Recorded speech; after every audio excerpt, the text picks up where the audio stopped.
ওকে, তো গত ভিডিওতে আমরা পড়েছিলাম যে ট্রান্সজেনিক উদ্ভিদ মানে এটা কী জিনিস এবং কোত্থেকে কী আসে। যেমন ট্রান্সজেনিক উদ্ভিদ, ধরো ট্রান্সজেনিক উদ্ভিদ থেকে তোমার সয়াবিনের মধ্যে কী কী থাকে, ঠিক আছে?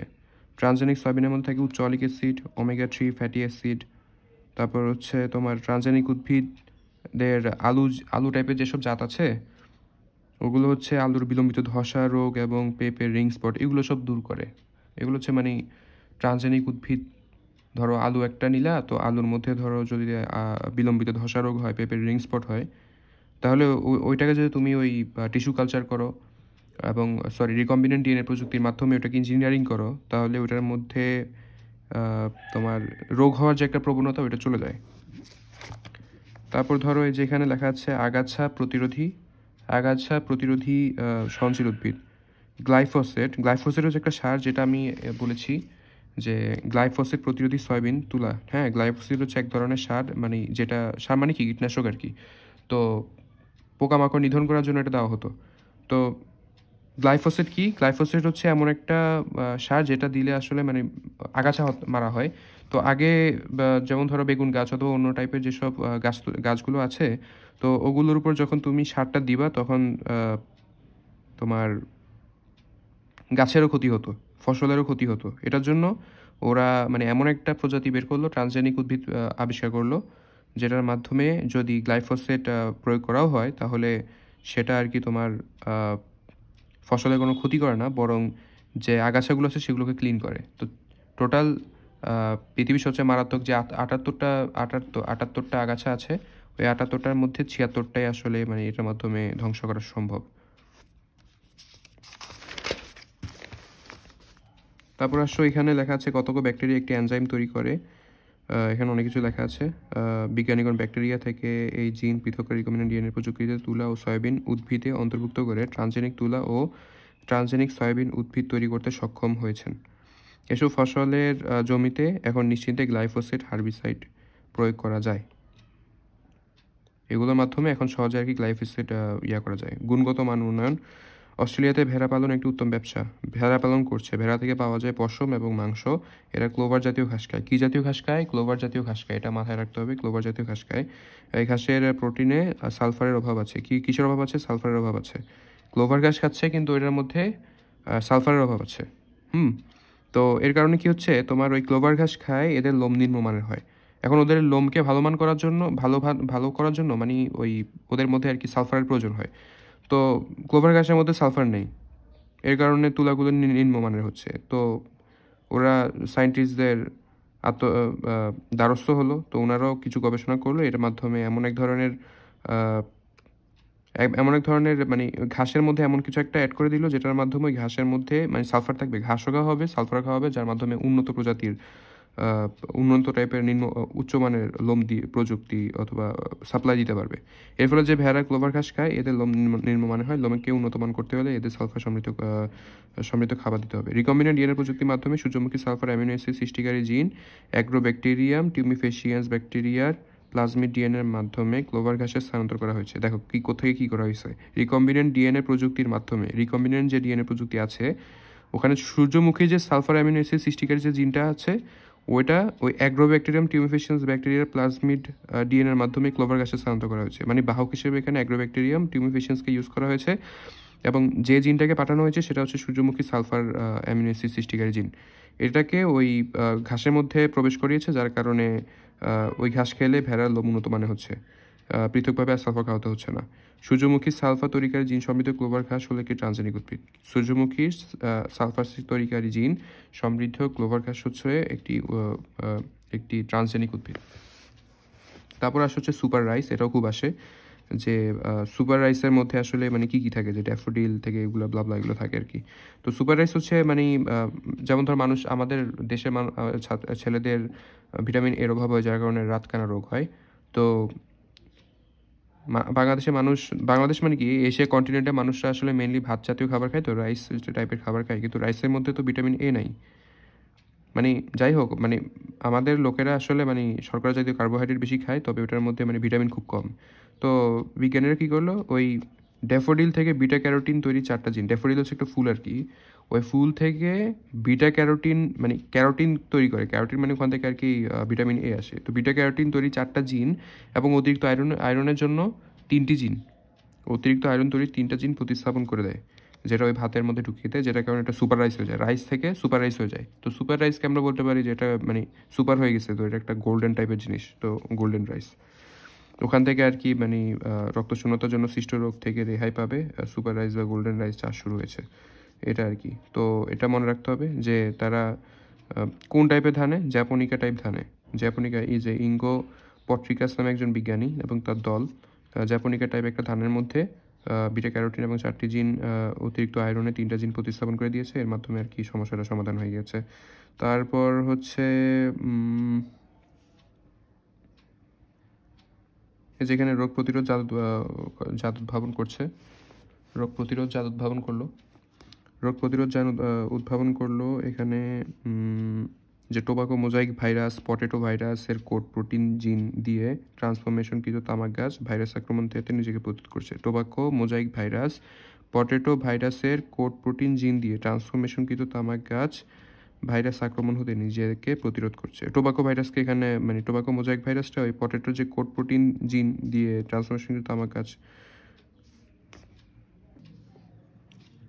তো এখানে বলছে যে এই দুইটা ভাইরাসের যে কোড প্রোটিন আছে, ওই কোড প্রোটিন জিন দিয়ে ট্রান্সফরমেশনকৃত যে তামাক গাছ, মানে তামাক গাছকে তুমি এই দুইটার যে কোড প্রোটিন আছে এই দুইটা ভাইরাসের কোড প্রোটিন দিয়ে ট্রান্সফর্ম করে দিলা, তো তামাক গাছ এর মাধ্যমে সুরক্ষিত হয়ে গেল, মানে সে নিজেকে এখন ভাইরাসের বিরুদ্ধে প্রতিরোধ করতে পারে।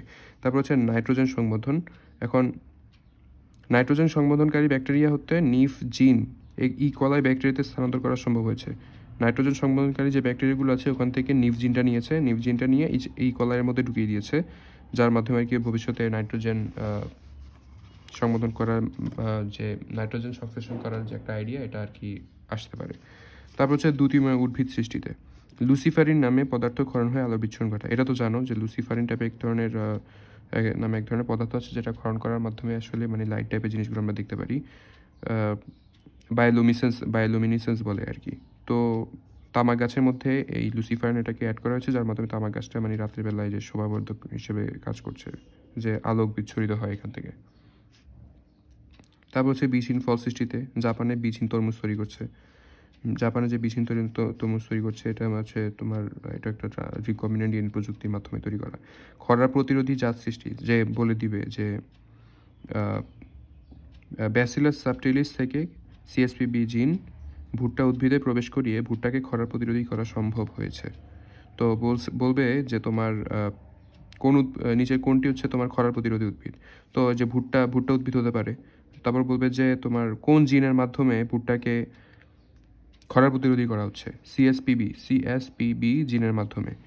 তারপর বলা হবে যে কোন ব্যাকটেরিয়া থেকে জিন নিয়ে কোন ব্যাকটেরিয়ার জিন ব্যবহার করে ভুট্টাকে খরা প্রতিরোধী করা সম্ভব হয়েছে, ব্যাসিলাস সাবটিলিস থেকে সিএসপিবি জিন নিয়ে ভুট্টাকে আসলে হচ্ছে খরা প্রতিরোধী করা হচ্ছে। তারপর হচ্ছে লবণাক্ত সহিষ্ণু, ওই যে পিনাট, একটু আগে যে দেখিয়েছিলাম যে পিনাট হচ্ছে লবণাক্ত সহিষ্ণু পিনাট, যেটা হচ্ছে তোমার আরবিডপসিস থেকে একটা জিন নিচ্ছে যেটা হচ্ছে NHXI, এই জিনটা নিয়ে হচ্ছে পিনাটের মধ্যে ঢুকিয়ে দিচ্ছে, যার মাধ্যমে পিনাটটা লবণাক্ত সহিষ্ণু হয়ে যাচ্ছে।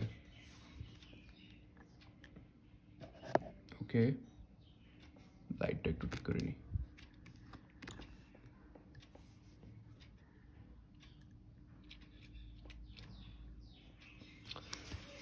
এরপরে যে দুইটা আপনার রাখতে হবে, ব্যাসিলাস সাবটিলিস থেকে সিএসপিবি জিন নিয়ে সেটা ভুট্টার মধ্যে খরা প্রতিরোধী সম্ভব হচ্ছে। তারপর আরবিডপসিস থেকে NHXI জিন হচ্ছে পিনাটের মধ্যে প্রবেশ করে দিচ্ছে, যার মাধ্যমে হচ্ছে কি তোমার পিনাট হচ্ছে লবণাক্ত সহিষ্ণু হয়ে যাচ্ছে। তারপর এই যেখানে লেখা আছে ট্রানজেনিক প্রাণী বা জিএম প্রাণী সৃষ্টি। এতক্ষণ তো ট্রানজেনিক উদ্ভিদ পড়েছি, তো এখন হচ্ছে ট্রানজেনিক প্রাণী পড়ব। ট্রানজেনিক প্রাণীর মধ্যে একটা হচ্ছে খরগোশ থেকে ওই খরগোশকে ট্রানজেনিক প্রাণীতে পরিণত করছে, যেটার মাধ্যমে তোমার খরগোশের যে দুধটা আছে ওই দুধের মধ্যে তোমার এই যে তোমার এই ইনহিবিটরটাকে অ্যাপ্লাই করা হয়, যে C12 অ্যাস্টারেজ ইনহিবিটর, যেটা হচ্ছে বংশগত রোগ চিকিৎসা করে। হ্যাঁ, অ্যাঞ্জিওডেমার চিকিৎসা আর কি, বংশগত রোগ চিকিৎসা অ্যাঞ্জিওডেমা চিকিৎসা করে।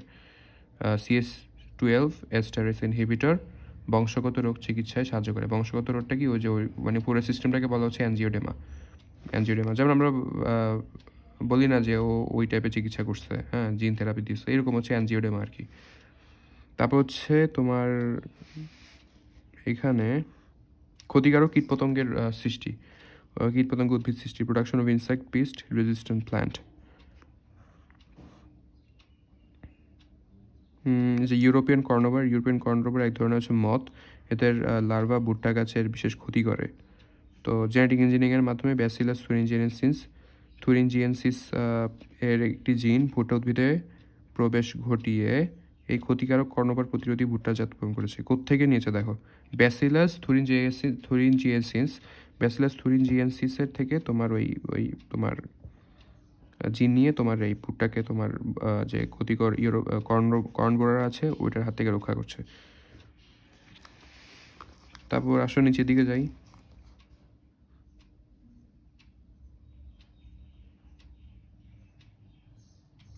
তারপর হচ্ছে স্টেরাইল ইনসেক্ট টেকনিক, SIT। তো স্টেরাইল, নিচের এখানে অনেকগুলো উদাহরণ আছে, যেমন দেখাই। আচ্ছা, আগে পড়ে শুনে তোমাকে যে স্টেরাইল ইনসেক্ট টেকনিক, এটা হচ্ছে একটি আধুনিক জীব প্রযুক্তি। এটি হচ্ছে একটি আধুনিক জীব প্রযুক্তি, রিকম্বিনেন্ট ডিএনএ প্রযুক্তি নয়। এটি একটি আধুনিক জীব প্রযুক্তি, যদিও রিকম্বিনেন্ট প্রযুক্তি নয়। প্রশ্ন করতে পারে নিচের কোনটি ডিএনএ রিকম্বিনেন্ট প্রযুক্তি নয়, SIT বলে দিবা স্টেরাইল ইনসেক্ট টেকনিক। এটা হচ্ছে আসলে পরিবেশ বান্ধব পতঙ্গ নিয়ন্ত্রণ পদ্ধতি। পরিবেশ বান্ধব পতঙ্গ নিয়ন্ত্রণ পদ্ধতি কোনটি, এটা গুরুত্বপূর্ণ, যে পরিবেশ বান্ধব পতঙ্গ নিয়ন্ত্রণ পদ্ধতি কোনটি বলে দিবে SIT। এটার মাধ্যমে আসলে মানে আমাদের যে মশা নিয়ন্ত্রণে এটা খুব কার্যকরী হয়, কারণ হচ্ছে তোমার মশা যখন প্রজনন করবে, মানে প্রজননের সময় তুমি যখন এই SIT মাধ্যমে যখন মানে এই ওষুধগুলো যখন তুমি অ্যাপ্লাই করছো, তখন পুরুষগুলো যেগুলো আছে ওগুলো বন্ধা হয়ে যাবে। তো তখন আর প্রজনন করতে পারবে না, সো নেক্সট জেনারেশন আসবে না, তো আমরা মশা মুক্ত থাকতে পারবো। তো বাংলাদেশে বিভিন্ন ইনসেক্ট বায়োটেকনোলজি গবেষণাগারে SIT নিয়ে গবেষণা চলছে। তো এই পৃষ্ঠে আমরা কী বললাম, এই বিষয়টা আমরা বললাম হচ্ছে ট্রান্সজেনিক প্রাণী বা জিএম প্রাণী, খরগোশের যেখান থেকে সেখানে C12 এস্টারেস ইনহিবিটর থাকবে। তো ওইটা আর কি আমাদের বংশগত রোগ, যেমন হচ্ছে অ্যাঞ্জিওডেমা চিকিৎসায় মানে সাহায্য করে। তারপর হচ্ছে ধরো যেখানে আছে যে ইউরোপিয়ান কর্নবোরা নাম এক ধরনের প্রাণী, মানে এক ধরনের ছোট লার্ভা জাতীয় যে পোকাগুলো আছে, এগুলো ভুট্টার সমস্যা করে। তো ব্যাসিলাস থুরিনজিয়েন্সিসের মাধ্যমে আমরা ওই জিনটা নিয়ে আমরা মানে ওই ভুট্টাকে আর কি আমরা সেভ করতে পারি।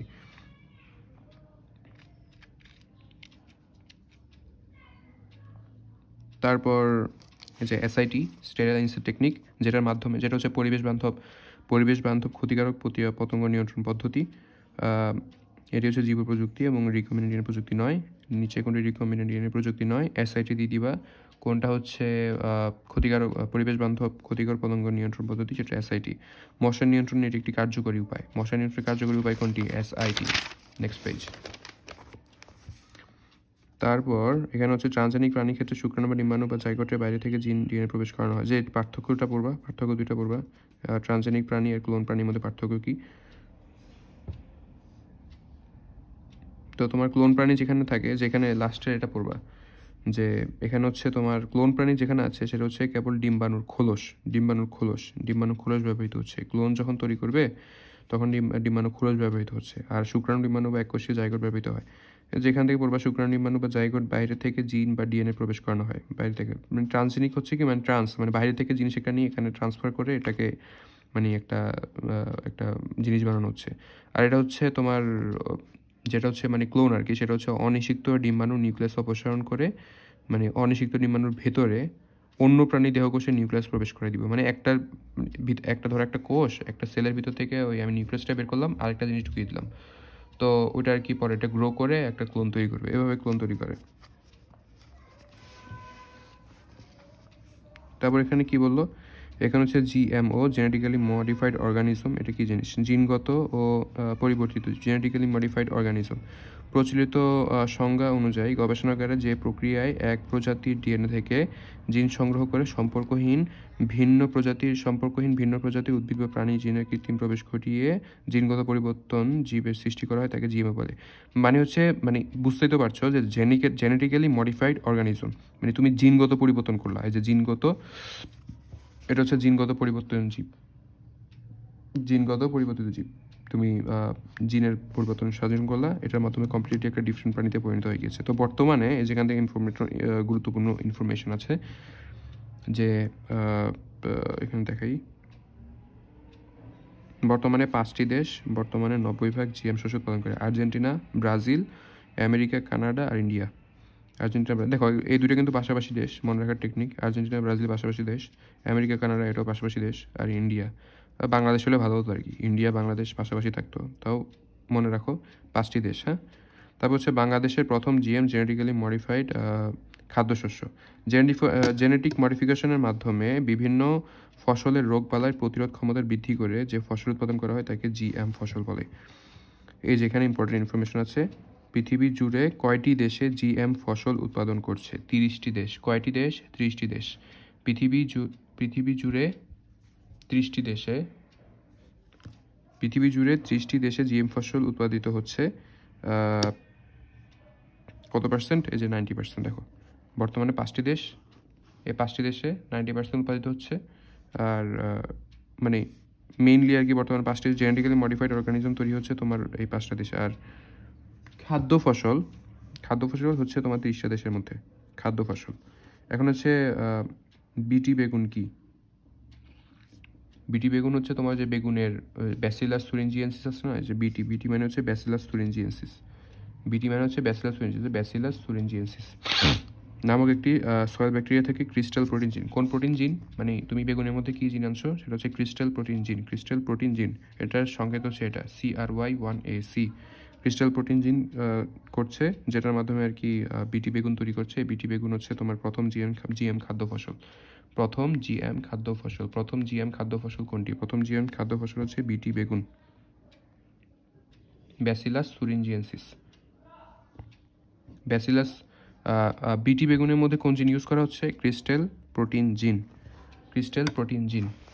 তো এই বিষয় থেকে আমরা কি বললাম, এখান থেকে পড়বা যে এই ছকটা ভালো করে পড়বা, বিশেষ করে যে কেবল ক্লোনের ক্ষেত্রে মানে বলে দিবে যে ক্লোন প্রাণীর ক্ষেত্রে কোনটি সত্য নয়। তো এটা বলে দিবে যে ডিম্বাণুর খোলস ব্যবহৃত হয় না, অথবা ধরো ডিম্বাণুর কুসুম ব্যবহৃত হয়, ডিম্বাণু সাইটোপ্লাজম ব্যবহৃত হয়, অথবা ধরো প্লাজমিড ব্যবহৃত হয়, অন্য কিছু দিয়ে দিবে। তো তোমাকে বুঝতে হবে যে এখানে হচ্ছে কেবল ডিম্বাণুর খোলস ব্যবহৃত হচ্ছে।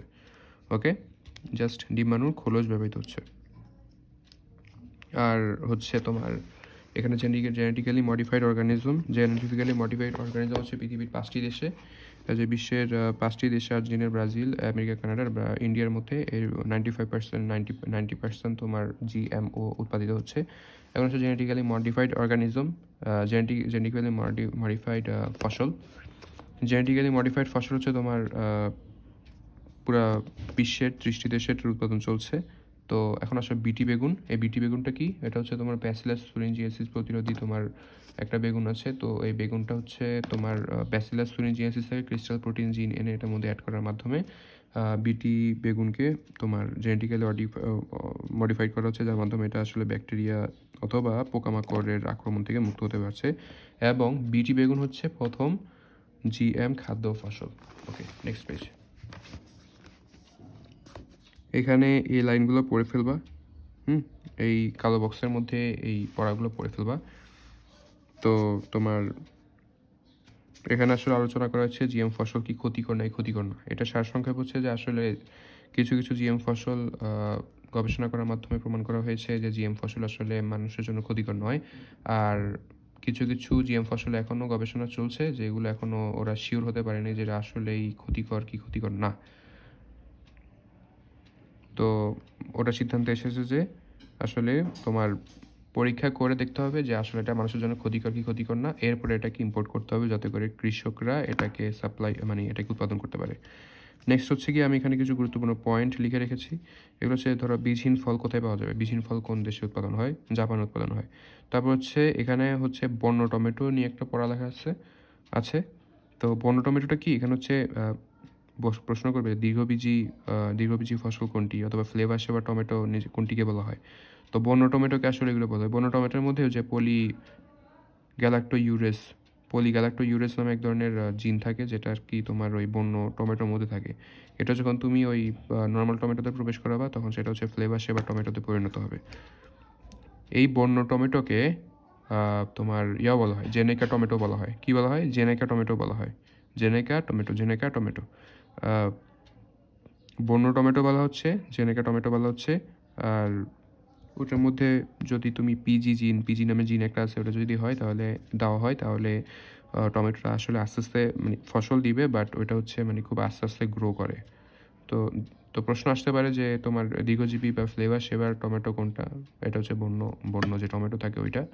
আর ওটার মধ্যে থাকে তোমার পলিগ্যালাক্টোইউরেস যে জিনটা থাকে ওইটা প্রবেশ করাতে হবে। এগুলো পড়ে নিবা। তারপর হচ্ছে পীড়ন প্রতিরোধ সহনশীল ফসল নিচে কোনটি? হ্যাঁ, তো ব্যাসিলাস থেকে ব্যাসিলাস নামে একটা ব্যাকটেরিয়া আছে। তো এই ব্যাকটেরিয়া থেকে যখন সিএসপিবি জিনটা এটা হচ্ছে তোমার পীড়ন সহনশীল। তারপর হচ্ছে অ্যারবিডপসিস থেকে অ্যাটেনেজিক্সাই, এটা হচ্ছে তোমার পীড়ন প্রতিরোধ সহনশীল। একটু আগে পড়েছিলাম বিটি বেগুন, যেখানে ব্যাসিলাস থুরিনজিয়েন্সিস এবং ওখান থেকে তোমার ক্রিস্টাল প্রোটিন জিন আনা হচ্ছে, যেটার মাধ্যমে বিটি বেগুন তৈরি করা হচ্ছে। এখানে আবার তুমি পাচ্ছ যে পীড়ন প্রতিরোধ সহনশীল জিন কোনটি, সেটা হচ্ছে ব্যাসিলাস থেকে হচ্ছে সিএসপিবি, আর হচ্ছে আরবিডপসিস থেকে অ্যাটেনেজিক্সাই, যেটা আগেও আমরা পড়েছিলাম। তারপর এখানে আসছে তোমার চিকিৎসা বিজ্ঞানে আর কি তোমার অবদান কি। চিকিৎসা বিজ্ঞানে তোমার জেনেটিক্যালি মডিফাইড খাদ্য ফসলের যে বিষয়টা, এটা তো দাঁড়াটা ঠিক করে নিই। এই যে দেখো, চিকিৎসা বিজ্ঞানে আর কি জেনেটিক্যালি মডিফাইড অর্গানিজমের মাধ্যমে আমরা টিকা, হরমোন, অ্যান্টিবডি, অ্যান্টিজেন, এগুলো হচ্ছে আমরা চিকিৎসা বিজ্ঞানের মাধ্যমে এগুলো ব্যবহার করতে পারছি। এখন হচ্ছে মানুষের দেহের প্রতিটি কোষ 25,000 পর্যন্ত কর্মক্ষম জিন বহন করে।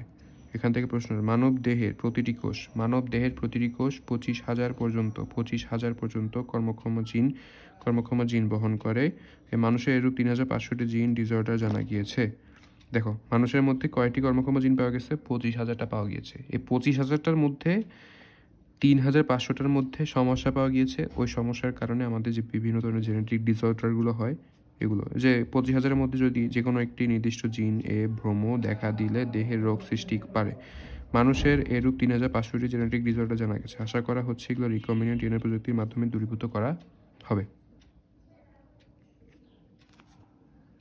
আসো, এখানে হচ্ছে ইনসুলিন কীভাবে উৎপাদন করে। আমরা জানি যে মানব অগ্নাশয়ের আইলেটস অফ ল্যাঙ্গারহ্যান্সের বিটা কোষ থেকে ইনসুলিন ক্ষরিত হয়। কোথা থেকে? মানব অগ্নাশয়ের মানে প্যানক্রিসের আইলেটস অফ ল্যাঙ্গারহ্যান্সের বিটা কোষ। ওখানে কিন্তু আরও আছে, অ্যালফা কোষ, বিটা কোষ, গামা কোষ। এটা হচ্ছে তোমার এই আইলেটস অফ ল্যাঙ্গারহ্যান্স, এগুলো থেকে আর কি। তো বিটা কোষ থেকে তোমার ইনসুলিন ক্ষরিত হয়ে থাকে। এখন বিটা কোষ সম্পর্কে এখানে এখানে ইনসুলিন সম্পর্কে অনেক গুরুত্বপূর্ণ কথাবার্তা আছে। এটার মধ্যে অনেক গুরুত্বপূর্ণ হচ্ছে তোমার স্যার এডউই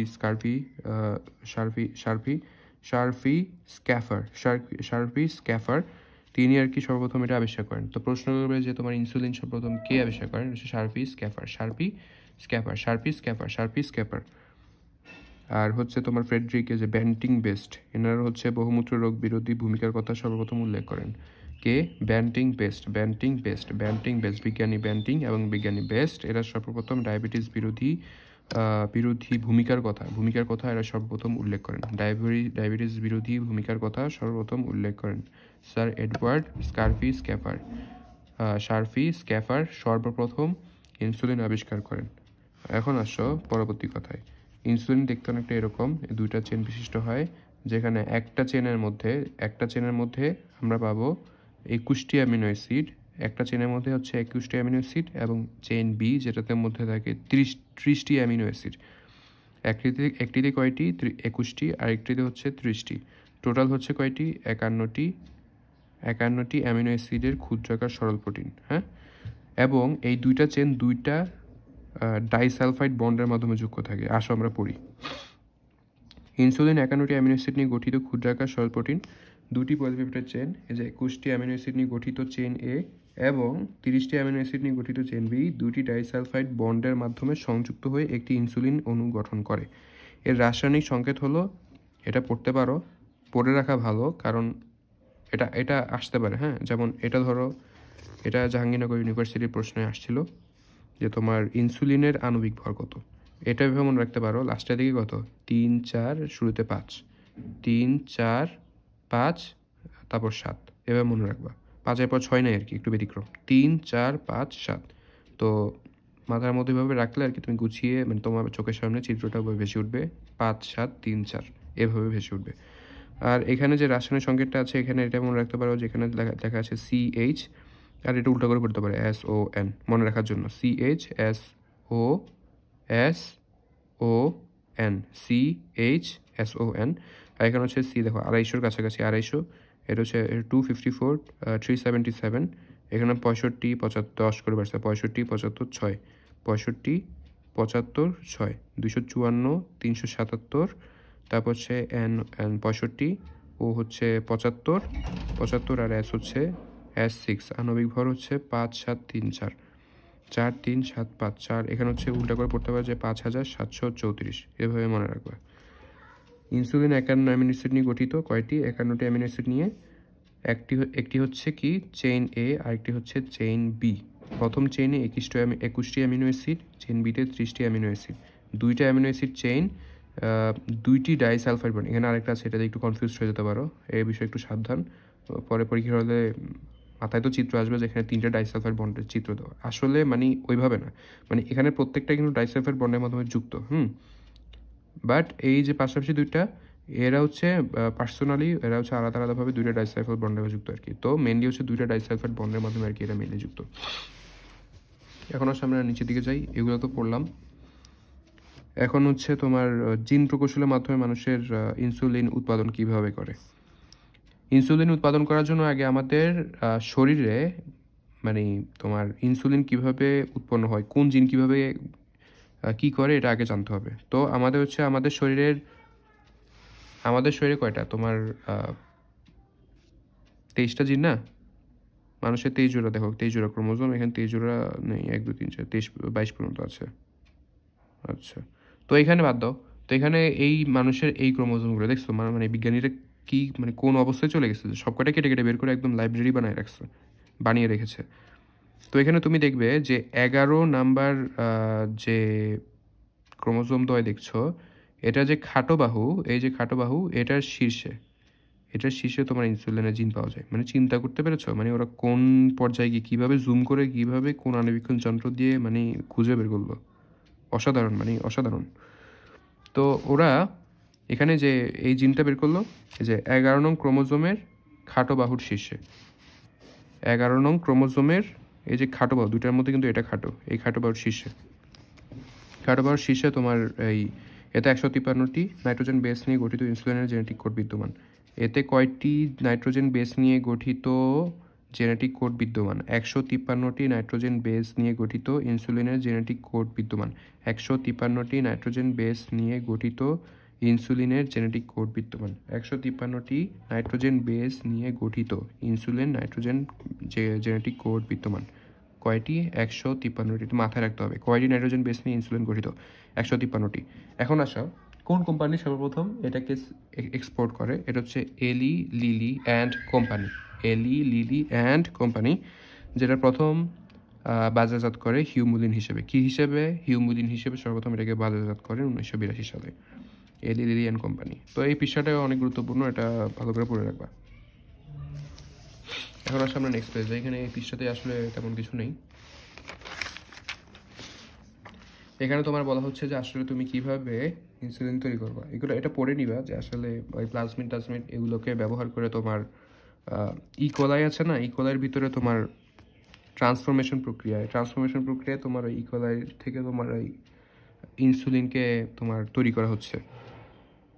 তো ইকোলাই ফার্স্টে এটা নিতে চায় না, এটার জন্য তাকে হিটশক দিতে হয়। হিটশক দেওয়ার পরে অথবা ইলেকট্রিক পালস পদ্ধতি, হিটশক অথবা ইলেকট্রিক পালস দিবা, যার মাধ্যমে সে ভেক্টরটাকে আর কি সে গ্রহণ করার মাধ্যমে পরে হিটশক মেথড অনুসারে ভেক্টরকে তোমার ক্যালসিয়াম ক্লোরাইড দ্রবণে 14 থেকে 16 ঘন্টা বরফে রাখতে হবে। 14 থেকে 16 ঘন্টা বরফে রাখতে হবে।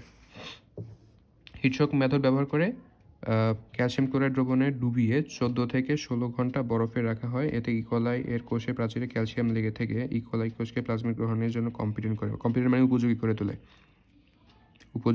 হিটশক মেথড অনুসারে ভেক্টরকে প্রথমে ক্যালসিয়াম ক্লোরাইড দ্রবণে ডুবিয়ে 14 থেকে 16 ঘন্টা ক্যালসিয়াম ক্লোরাইড দ্রবণে ঢুকাবা। এরপরে 14 থেকে 16 ঘন্টা ওইটাকে মানে ফ্রিজিং করে রাখবা, বরফ করে রাখবা। এটার মাধ্যমে সে কম্পিটেন্ট হয়ে ওঠে।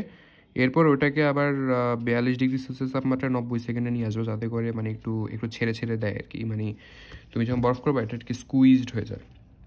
এরপর এটাকে যখন মানে নর্মাল 42 ডিগ্রি সেলসিয়াস তাপমাত্রায় 90 সেকেন্ড ধরে এটাকে তুমি হিট দিবা, তখন এটা আর কি এভাবে প্রসারিত হয়ে যায়।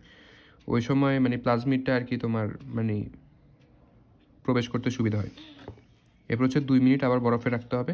আবার 2 মিনিট যদি বরফে রাখা হয় তাহলে ইকোলাই প্লাজমিড দেহের মধ্যে নিয়ে নেয়। তো এখানে এগুলো পড়ে নিবা যে তোমার ওগুলো করার পরেও তোমার আহরিত ইনসুলিন কিছু তোমার অবিশুদ্ধ থাকে, তো আরও কিছু পিউরিটিস পদ্ধতি অনুসরণ করে ওটাকে বিশুদ্ধ করা হয়। এরপর হচ্ছে তোমার উপযুক্ত অ্যাম্পুলে ভরে ওইটাকে বাজারজাত করা হয়। এই যে দেখো না, তোমার নানি দাদি অথবা আব্বু আম্মু তোমার আশেপাশে যারা আছে, যারা ইনসুলিন দেয়, তারা যে কোটা থেকে নেয় ওইটা হচ্ছে অ্যাম্পুল। ওই অ্যাম্পুল থেকে আর কি নিয়ে করে। আর এই জায়গাটা হচ্ছে অনেক মানে মাস্ট, এই চ্যাপ্টার যদি পড়ো এটা পড়তে হবে। এই জায়গাটা যে রিকম্বিনেন্ট ডিএনএ প্রযুক্তির মাধ্যমে উৎপাদিত কয়েকটি ওষুধ ও এদের ব্যবহার প্রয়োগ। ইনসুলিন, এটা তো জানো ডায়াবেটিসের মাধ্যমে আসে ইনসুলিন। তারপর ইন্টারফেরন এটা হচ্ছে তোমার ক্যান্সার ও ভাইরাসজনিত সংক্রমণ। ইন্টারফেরন একটা মাস্ট, এটা মনে রাখবা। ইন্টারফেরনের কাজ কি? ভাইরাস ও ভাইরাসজনিত সংক্রমণ। তারপর হচ্ছে সেরাম অ্যালবিউমিন কি? এটা হচ্ছে শল্য চিকিৎসায়। সেরাম অ্যালবিউমিন এটা কি করে? শল্য চিকিৎসায় কাজ করে। তারপর হচ্ছে র্যাবিস তো জানো, জলাতঙ্ক। তো হিউম্যান ফ্যাক্টর যে 4 আছে, এটা হচ্ছে হিউম্যান চিকিৎসায় করে। হিউমিলিন ফ্যাক্টর 4 এটা আমি সিনেমাতে দেখেছিলাম। মানে যে তোমার হিমোফিলিয়া যে রোগ হয়, ওই চিকিৎসার জন্য ওরা বলেছিল যে ওকে ধরো ওই অমুক লোককে এরকম ফ্যাক্টর 4 দেওয়া হয়েছে। তো তুমি ওই সিনেমার ইত্যাদি মনে রাখতে পারো। তারপর হচ্ছে তোমার হৃদরোগের চিকিৎসায়, হৃদরোগের চিকিৎসায় কী করবে? তোমার স্ট্রোকের ক্ষেত্রে কী হয়? রক্তনালী স্কুইজড হয়ে যায়, ভিতরে চর্বি জমে যায়, পাথর জমে যায়, যাই হোক মানে জায়গাটা স্কুইজড হয়ে যায়। তো ওই পাথরগুলোকে যদি গলিয়ে ফেলতে পারো, মানে তুমি স্ট্রেনিং ওই যে রিং পরায় না, ওইটা তো মানে ধরো ভিতরে একটা মেটাল ঢুকাই দিচ্ছ, তো ওইটা একটা এক্সট্রা একটা বোঝার মতো হয়ে যায়। তো ওইটার বদলে যদি আমরা এমন কিছু করতে পারি যেটার মাধ্যমে ওই ভিতরে যে প্লাগগুলো জমে আছে, মানে রক্তনালীর ভিতরে যে প্লাগগুলো জমে আছে, ওই প্লাগগুলোকে যদি আমরা সরিয়ে দিতে পারি, তাহলে কিন্তু মানে আমাদের ওই স্টেনিং এক্সট্রা স্টিল এগুলো ঢুকাতে হচ্ছে না, যার মাধ্যমে আমাদেরকে এক্সট্রা বাইপাস সার্জারিগুলোকে আমরা এড়াতে পারি।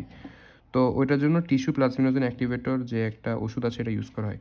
টিস্যু প্লাজমিনোজেন অ্যাক্টিভেটর কি? আমাদের রক্তের মধ্যে সাধারণত তোমার এই প্লাজমিনোজেন থাকে, এটা নিষ্ক্রিয় অবস্থায় থাকে।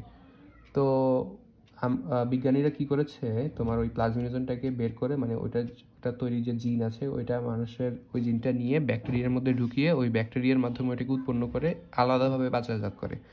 তো যখন দেখে যে তোমার একজন ব্যক্তির এরকম হৃদরোগ অথবা স্ট্রোক হয়েছে, তখন কি করে, ওই ব্যক্তির মধ্যে ওই আলাদাভাবে তৈরি করা ওই প্লাজমিনোজেন অ্যাক্টিভেটরটাকে পুশ করে দেয়। এই যে টিস্যু প্লাজমিনোজেন অ্যাক্টিভেটর, এই যে এটা হচ্ছে পুশ করে দেয়, যেটার মাধ্যমে রক্তনালীর মধ্যে যে প্লাগগুলো আছে, মানে যে ব্লকেজগুলো আছে, ওই ব্লকেজগুলোকে আসলে মানে সরিয়ে দেওয়া যায়, যার মাধ্যমে রক্তনালী ক্লিয়ার হয়ে যায় এবং মানুষের স্ট্রোক এবং হৃদরোগ থেকে সহজে মুক্ত হতে পারে। তারপর হচ্ছে সোমাটোস্ট্যাটিন। এই যে এখানে দেখো, আমি এখানে লিখে রেখেছি যে সোমাটোস্ট্যাটিনের অর্থ কী। সোমা হচ্ছে বডি, যেমন ক্রোমোজোম পড়েছো না? ক্রোম মানে হচ্ছে রং, আর জোম হচ্ছে মানে বডি। হ্যাঁ, তো ক্রোমোজোম মানে কি, সোমাটোস্ট্যাটিন মানে কি? সোম হচ্ছে এই সোম হচ্ছে বডি, আর স্ট্যাটিন মানে হচ্ছে মানে একদম স্থিরভাবে থাকার একটা যে প্রবণতা, ওইটা standing still, body standing still. এখন যখন কোনো মানুষকে আমরা দেখি যে সে বড় হচ্ছে না, মানে ছোট তো ছোটই রয়ে গেল, তার বয়স বাড়ছে ঠিকই কিন্তু সে বড় হচ্ছে না, এটাকে বলে হচ্ছে তোমার বামনত্ব, মানে সে বড় হচ্ছে না। তো ওইটার জন্য বামনত্ব চিকিৎসায় আমরা সোমাটোস্ট্যাটিন ইউজ করি। তারপর হচ্ছে হিউম্যান ইউরোকাইনেজ। এখানে দেখছো তোমার যে ইউরিন টাইপের একটা জিনিস আছে। আমরা জানি কি এই ইউরিন জিনিসগুলো আমাদের রক্তের মধ্যে থাকে, এই রক্তগুলোর মাধ্যমে পরে বৃক্ক হয়ে আমাদের বডি থেকে বের হয়ে যায়। তো এখানে রক্ত সংবহন যে জটিলতা, ওইটা চিকিৎসায় প্লাজমিনোজেন সক্রিয়ক হিসেবে প্রয়োগে এইগুলোতে কাজ করা যায় হিউম্যান ইউরিকাইনেজ হিসেবে। তারপর হচ্ছে স্বয়ংক্রিয় ইমিউন সিস্টেম বলে শ্বেত রক্তকণিকার কথা মাথায় আসে। তো ওখানে লিম্ফোকাইন্স নামে এক ধরনের ওষুধ আছে, যেটা প্রয়োগ করলে তোমার স্বয়ংক্রিয় ইমিউন কার্যকরিতা ওখান থেকে মানে সমস্যা দূরীভূত হয়। এখানে একটা এক্সট্রা ইনফরমেশন যে তোমার হৃদরোগের চিকিৎসায়, স্ট্রোকের চিকিৎসায় আমরা যে টিস্যু প্লাজমিনোজেন অ্যাক্টিভেটর ইউজ করছি, সেটা একটা অ্যাকচুয়ালি হচ্ছে প্রোটিনধর্মী, এবং স্ট্রেপ্টোকাইনেস নামে এক ধরনের জিনিস আছে যেটা ব্যাকটেরিয়ার মধ্যে পাওয়া গিয়েছিল, যেটা আসলে রক্ত জমাট গলাতে সাহায্য করে। বাট ওটা যখন মানুষের মধ্যে প্রবেশ করানো হয়, দেখা হয়েছে মানুষের মধ্যে এক ধরনের পার্শ্ব প্রতিক্রিয়া দেখা দিচ্ছে। তো ওই পার্শ্ব প্রতিক্রিয়া আসলে মানে ধরো তোমাকে দিল, তো তোমার অ্যালার্জি শুরু হয়ে গেছে অথবা অন্য কিছু রোগ দেখা দিল, তো এটা তো আসলে মানে যুগোপযোগী না। এটার কারণে বিজ্ঞানীরা চিন্তা করলো যে মানুষের মধ্যে তোমার প্লাজমিন তো থাকে, বাট ওটা ইনঅ্যাক্টিভ হিসেবে থাকে, কেননা ওইটাকে ইউজ করি। তো ওরা ওই জিনটাকে নিয়ে ওইটাকে আলাদাভাবে চাষ করলো, চাষ করে আলাদাভাবে ওইটাকে বের করে তোমার ওটাকে চাষ করলো, এবং ওই চাষ করে ওইটার মাধ্যমে ওষুধ তৈরি করলো, এবং পরবর্তীতে ওইটাতেই মানে ওরা ওষুধ হিসেবে ইউজ করলো আর কি। এটাকে বলা হচ্ছে স্ট্রেপ্টোকাইনাসের বিকল্প আর কি। স্ট্রেপ্টোকাইনাস রক্ত জমাট করাতে সাহায্য করে, যেটা অ্যাকচুয়ালি ব্যাকটেরিয়ার মধ্যে পাওয়া যায়। দেখো কোন ব্যাকটেরিয়ার মধ্যে পাওয়া যায় আমি দেখাচ্ছি। এই যে এখানে দেখো, টিস্যু প্লাজমিনোজেন অ্যাক্টিভিটি উৎপাদন টিপিএ, মানুষের রক্তনালীতে রক্তজমাতে স্ট্রোক করতে যে হার্টে করতে পারে, রক্তজমাতে গলিতে পারে, এখানে অনেক কিছু লেখা আছে। তারপর এই যে দেখো, এত সালে প্রথম ব্যাকটেরিয়া কোষ থেকে স্ট্রেপ্টোকাইনাস এনজাইম পাওয়া গেল, যা দিয়ে রক্ত জমাট বাধা গলানো যেতে পারে। কিন্তু প্রোটিনটি মানুষের নিজস্ব প্রোটিন নয় বিধায় দেহে বহু পার্শ্ব প্রতিক্রিয়া সৃষ্টি হয়। সো এই পার্শ্ব প্রতিক্রিয়া যে সৃষ্টি হচ্ছে, এই পার্শ্ব প্রতিক্রিয়া তো আসলে কাম্য না। এটার জন্য আমরা চিন্তা করলো, মানুষের রক্তে এমনিতে প্লাজমিন এনজাইম থাকে যা প্লাজমিনোজেন অবস্থায় বিরাজ করে। প্লাজমিনোজেন নিষ্ক্রিয় অবস্থা থাকে। কী অবস্থা থাকে? নিষ্ক্রিয় অবস্থা থাকে। তো প্লাজমিনোজেনকে কর্মক্ষম অবস্থায় আনতে পারলে টিপিএ এর দরকার হয়। প্লাজমিনোজেনকে কর্মক্ষম অবস্থায় আনতে হলে টিপিএ এর দরকার হয়। ওই যে টিস্যু প্লাজমিনোজেন অ্যাক্টিভেটর যে ওষুধ, ওটা আর কি তোমার এই নিষ্ক্রিয় প্লাজমিনটাকে অ্যাক্টিভ করার জন্য খুবই দরকার আর কি। এখন আসছে উপরের দিকে আসি আমরা। এই দেখো যে গ্রোথ হরমোন 52, গ্রোথ হরমোন দিলে 52, 6 থেকে 10 গ্রাম পুশ করতে হয় আর কি প্রতি ইঞ্জেকশনে, প্রতি ডোজে। তো দেখো, বায়োফার্মিং নামে একটা জিনিস আছে, যেটা হচ্ছে কি তোমার আমরা এতদিন তো ধরো ইকোলাই মাধ্যমে তোমার ইনসুলিন উৎপাদন, সো এটা একটু মাইক্রো পর্যায়ে, তো এটা একটু ব্যয়বহুল। তো এখন বলে যে আবার তোমার নতুন একটা পদ্ধতি ওরা বের করছে, সেটা হচ্ছে তোমার কুসুম ফুলের বীজের মাধ্যমে ইনসুলিন উৎপাদন। কুসুম ফুলের বীজের মাধ্যমে ওরা ইনসুলিন উৎপাদন করছে, যেটাকে বায়োফার্মিং বললো আর কি। বায়োফার্মিং বললে এটা যেন তোমার মাথায় কুসুম ফুলের বীজের মাধ্যমে ইনসুলিন উৎপাদনের বিষয়টা তোমার মাথায় আসে। তারপর হচ্ছে ইন্টারফেরন্স উৎপাদন। ইন্টারফেরন কি? ওই যে বলেছিলাম, ইন্টারফেরন হচ্ছে তোমার ওই যে এই যে এখানে যেটা আছে আর কি, ক্যান্সার এবং ভাইরাসজনিত সংক্রমণে যেটা আর কি সাহায্য করে ওইটা। তো এখন হচ্ছে তোমার ইন্টারফেরন হচ্ছে তোমার ওই ক্যান্সারের কোষ বৃদ্ধি এবং ভাইরাস বৃদ্ধিতে বাধা দিচ্ছে এমন এক ধরনের উপাদান, যেটা হচ্ছে উচ্চ আণবিক ওজন সম্পন্ন প্রোটিন। এই যে উচ্চ আণবিক ওজন সম্পন্ন প্রোটিন, যেটা তোমার ওইসবকে প্রতিরক্ষামূলক অস্ত্র, এই যে বলে দিবে যে মানুষের ইন্টারফেরন হলো প্রোটিন জাতীয় রাসায়নিক প্রতিরক্ষামূলক অস্ত্র। হ্যাঁ, ইমিউন সিস্টেমের প্রতিরক্ষামূলক অস্ত্র কোনটি, কেমিক্যাল ডিফেন্স কোনটি ইমিউন সিস্টেমের, সেটা হচ্ছে ইন্টারফেরন কি? কেমিক্যাল ডিফেন্স অথবা প্রতিরক্ষামূলক অস্ত্র। ইন্টারফেরন হলো প্রতিরক্ষামূলক প্রোটিন। এই যে দেখো, ইন্টারফেরন হলো প্রতিরক্ষামূলক প্রোটিন।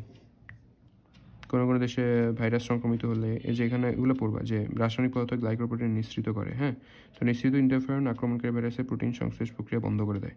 ইন্টারফেরন কি করে? রাসায়নিক পদার্থ নিঃসরণ করে। রাসায়নিক পদার্থটি কি? গ্লাইকোপ্রোটিন।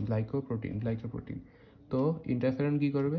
এই গ্লাইকোপ্রোটিন ভাইরাসের যে মানে বংশ বিস্তার করার যে প্রক্রিয়া, এটাকে একদম বন্ধ করে দেয়। মানে ওদের রাইবোসোম আর কাজ করতে পারে না, সো তোমার প্রোটিন সংশ্লেষণ তো করতে পারে না। এখন আসো, ইন্টারফেরনকে আবিষ্কার করেন আইজ্যাক এবং লিন্ডারম্যান। মনে রাখবা, আইজ্যাক লিন্ডারম্যান সর্বপ্রথম ইন্টারফেরন আবিষ্কার করেন। ইন্টারফেরনের ব্যবহার করবা, যে ইন্টারফেরন তোমার দেখো ভাইরাস আক্রান্ত লিউকোসাইট মানে শ্বেতরক্তকণিকা হচ্ছে একটা হচ্ছে লিউকোসাইট থেকে এক ধরনের ইন্টারফেরন ফাইব্রোব্লাস্ট কোষ থেকে রিকম্বিনেন্ট ডিএনএ প্রকাশ করে উৎপন্ন করা সম্ভব হয়েছে। দেখো যে লিউকোসাইট থেকে একটা ইন্টারফেরন ফাইব্রোব্লাস্ট কোষ থেকে অন্য ধরনের ইন্টারফেরন নিশ্চিত হয়। যে ভাইরাস যখন আক্রান্ত হচ্ছে তখন ভাইরাস আক্রান্ত লিউকোসাইট থেকে এক ধরনের হচ্ছে, ওই যে লিউকোসাইট থেকে কিন্তু মেনলি ইন্টারফেরনটা বেরোচ্ছে। দেখছো এখানে প্রশ্ন আসতে পারে যে ইন্টারফেরন কোত্থেকে খরিত হয়। ইন্টারফেরন খরিত হচ্ছে কোত্থেকে? লিউকোসাইট থেকে। লিউকোসাইট থেকে ইন্টারফেরন খরিত হচ্ছে। কোথা থেকে? লিউকোসাইট থেকে। তো তোমার ইন্টারফেরন প্রয়োগ করে জটিল হেপাটাইটিস বি, কতক হার্পিস সংক্রামক বিভিন্ন ধরনের প্যাপিলোমা চিকিৎসা করা সম্ভব হয়েছে। প্যাপিলোমা চিকিৎসা সম্ভব হয়েছে, হেপাটাইটিস বি করা হয়েছে। তো এখন হচ্ছে এছাড়া জলতঙ্ক চিকিৎসার সফলতা অর্জন করেছে। ইন্টারফেরন ক্যান্সার রোগের চিকিৎসায় ব্যবহৃত হয়। কেমিক্যাল ডিফেন্স কোনটা? প্রতিরক্ষামূলক প্রোটিন কোনটি? যে ইন্টারফেরন হলো প্রতিরক্ষামূলক প্রোটিন। কোনটি? এটা হচ্ছে ইন্টারফেরন। মানুষের ফাইব্রোব্লাস্ট কোষ থেকে ডিএনএ আহরণ করা হয় এবং তা থেকে ইন্টারফেরন বিটা কোড বহনকারী জিন পৃথক করে। দেখো মানুষের ফাইব্রোব্লাস্ট কোষ থেকে ওই যে ইন্টারফেরন তুমি উৎপাদন করবে কীভাবে? ইন্টারফেরন উৎপাদন করার জন্য মানুষের যে ফাইব্রোব্লাস্ট মানে কি, যে তোমার পেশি টাইপের কোষগুলো আছে না, মানুষের যে মাসেলগুলো থাকে, ওই মাসেলগুলোকে আর কি তোমার ফাইব্রোব্লাস্ট বলে। তোমার অপরিণত কোষগুলোকে বলা হয় ফাইব্রোব্লাস্ট মাসেলের।